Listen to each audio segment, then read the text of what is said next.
Please do not adjust your TV set. This is just a snow screen. Literally.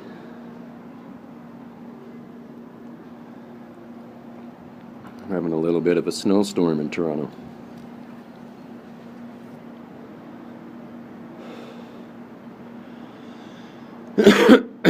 I'd say we've gotten a foot at least.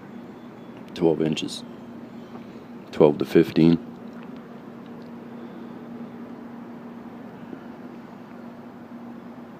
It's awesome. I love it. I want to go walk in it.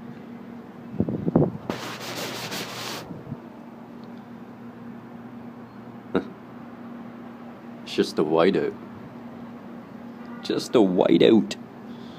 Anyways. For all of yous that don't get 4 seasons, you don't know what you're missing, man. I'm telling you. You hear a lot of people bitching and complaining, but that seems to be the norm that people do nowadays instead of enjoying life. Yeah, but anyways.